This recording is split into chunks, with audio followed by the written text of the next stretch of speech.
साथीहरू हामीले हिजो भने चाहिँ मार्केट आज सुरुवातीदेखि नै बढेर 1942 मा क्लोजिङ भएको छ।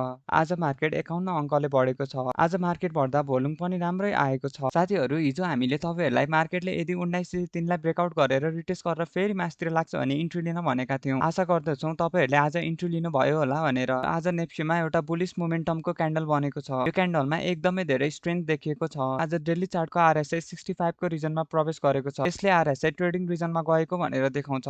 आरएसआई 65 को रिजनमा प्रवेश गरिसकेकाले भोलिका दिनमा मार्केटहरू एकदमै भोलाटाइल हुने सम्भावना धेरै छ। अब मार्केट ट्रेडिङको लागि उपयुक्त भएको छ। आज मार्केट सुरुवातदेखि नै बढेर 1938 सम्म पुगेको थियो भने पछि घटेर 1925 सम्म आइपुग्यो। तर तपाईहरुले देख्न सक्नुहुन्छ 1925 मा मार्केटले स्ट्रङ सपोर्ट लिएको छ। मार्केट पछि पुनः बढेर 1942 मा क्लोजिङ भएको छ। हिजोसम्म हामीले तपाईहरुलाई स्टप लस पोइन्ट 1845 भनेका थियौं भने अब तपाईहरुले आफ्नो स्टप लस पोइन्टलाई सारेर 1894 राख्न सक्नुहुनेछ। तपाईहरु अझ धेरै स्टप लस राख्न चाहनुहुन्छ भने तपाईहरुले 1870 लाई स्टप लस राख्न सक्नुहुनेछ। अहिलेको लागि हाम्रो सेकेन्ड टार्गेट भनेको 1980 हुनेछ।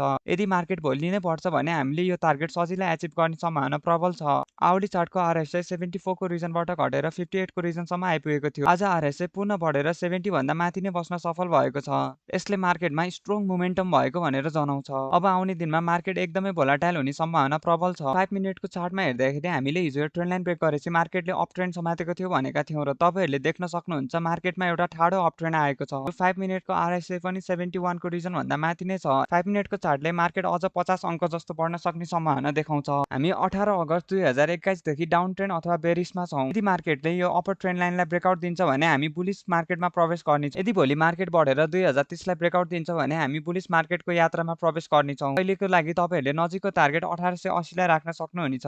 साथीहरू हामीले तपाईहरुलाई हिजो अस्तिदेखि नै इन्ट्री एक्जिट र स्टप लसको स्ट्र्याटेजी शेयर गर्दै आएका छौं। आज इन्ट्री लिनु भएको छ भने आफ्नो स्टप लस पोइन्टलाई 1890 मा राख्नुहोस्। यदि तपाईहरु भोलि इन्ट्री पोजिसन लिन चाहनुहुन्छ भने तपाईहरुले एउटा करेक्सन कुट्दा नै बेस्ट हुनेछ। यदि तपाईहरु भोलि इन्ट्री गर्न चाहनुहुन्छ भने तपाईहरुले 1925 सम्म यदि मार्केट घटेर करेक्सन भएर फेरि माथि नै बढ्छ भने त्यो बेलामा आफ्नो इन्ट्री पोजिसन लिन सक्नुहुनेछ। मार्केट ब्याक टु ब्याक 6 दिन बढिसकेको छ। यदि भोलि मार्केट बढेर 1980 पुग्छ भने तपाईहरुले आफ्नो केही प्रफिट बुक गर्न सक्नुहुनेछ। अब इन्ट्री गर्नको लागि मार्केटको एउटा करेक्सन वेट गर्दा नै राम्रो हुनेछ। थ्यांक